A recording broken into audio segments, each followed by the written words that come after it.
Can't think of the last time I was in long pants and wore socks. Retirement's been good to Frank Gibson. His is a story that took a young man from a small town to newsrooms to the halls of government. But how does someone begin to describe Frank Gibson?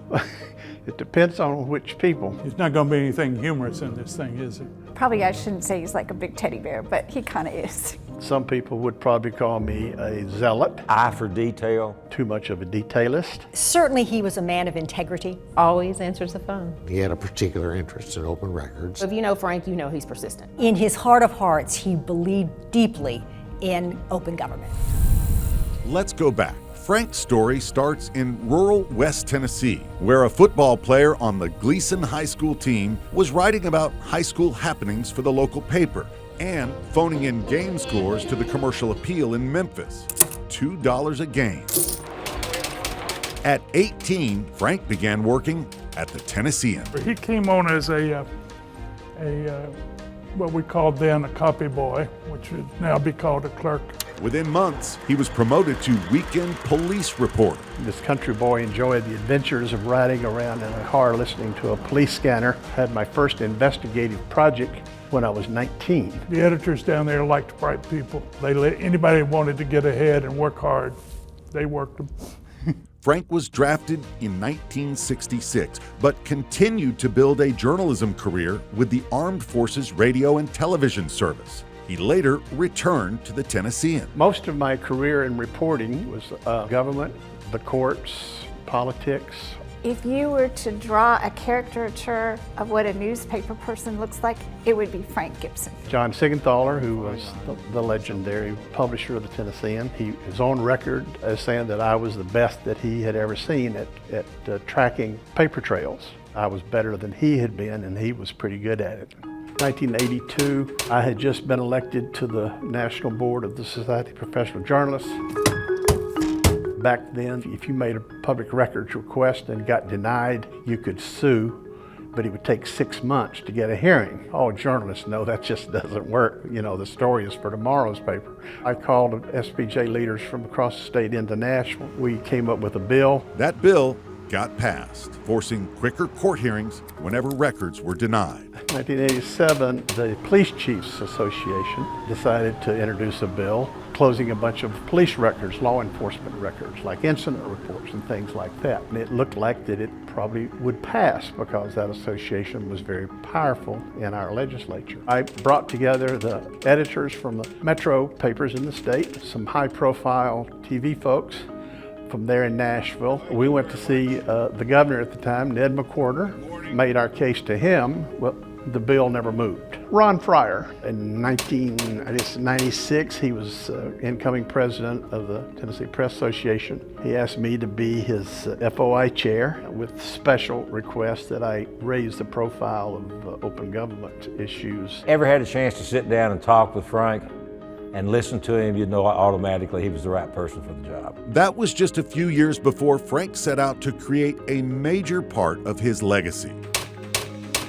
The nonprofit TCOG, the Tennessee Coalition for Open Government. Frank had a lot of foresight in creating TCOG 20 years ago. And he spent a great deal of time putting together the framework and the bones and the muscle for TCOG. We wanted to see easy access to public records and easy access to public meetings. Frank was hired to be the executive director.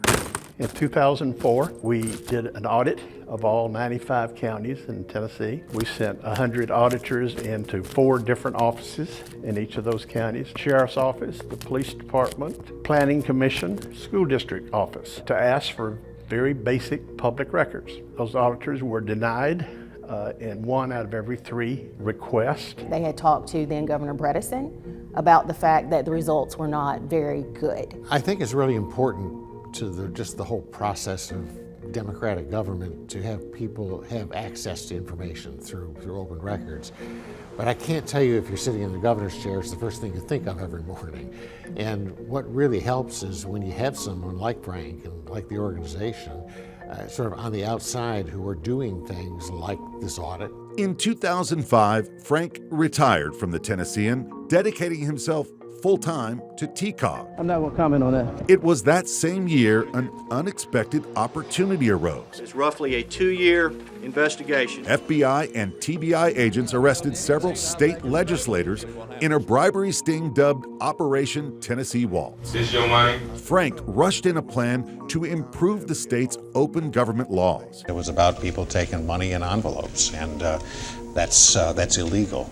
Always has been, always will be. Lawmakers agreed to appoint an interim study committee, while Frank made sure the committee was loaded with open government advocates. A bill Frank maneuvered through the legislature in 2008 forced local governments to be much more responsive when citizens asked to see records. Governor Phil Bredesen signed those changes into law. It made it a lot easier for citizens and journalists to get records in the state of Tennessee. It took the combination of somebody inside government and somebody pushing from the outside to really make it work. I lobbied in the legislature, for many years. You have to be able to talk to friend and foe. Frank never met a stranger. To be as influential as he has been in this area, you have to work with everybody. I think that's a skill that you develop as a reporter. You can't be shy. Frank often reminded people ever so gently that they work for the people and not for somebody up on the hill. Governor Phil Bredesen took the reforms a step further.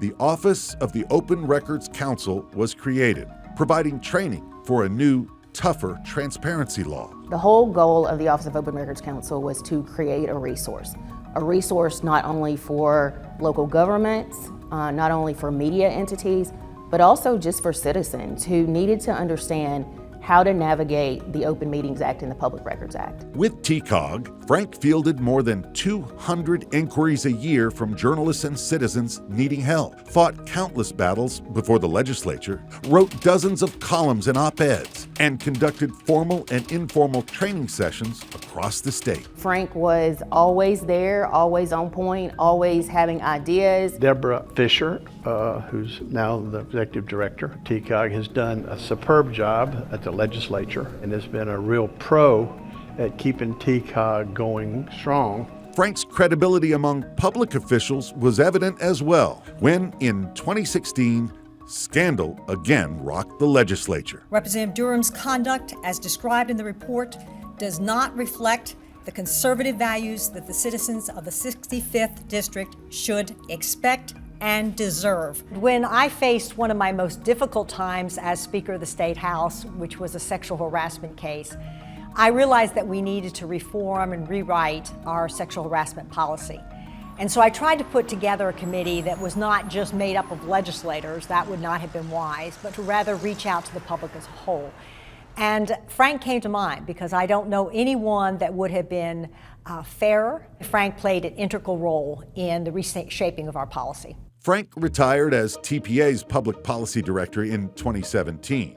Frank now lives with his wife, Kathy Ann Gibson, in Land O'Lakes, Florida, where they're close to their daughter, Amy Sullivan, her husband, David, and 2 grandchildren, Alexander Gibson and Keely Caroline. Kathy and I have been partners for 46 years. I would nominate her for sainthood, except we're not Catholic. Of course, Frank continues to serve actively on the TCOG board too. I think of him as a bedrock in this area, really. He knew the people, he knew the system, he knew how the process worked. His loyalty were honest. People need to know what their government is doing. The state is a different place today because of the way that he picked up on a problem. What my fantasy would be is that Tennessee is a model for transparent government. The best disinfectant is and has always been sunshine. That belief doing this work is sort of a public service of the things that have sort of kept me going. Very much a dear, dear friend, and I have thoroughly enjoyed the friendship I've had with Frank Gibson all these years and look forward to many more years doing the same.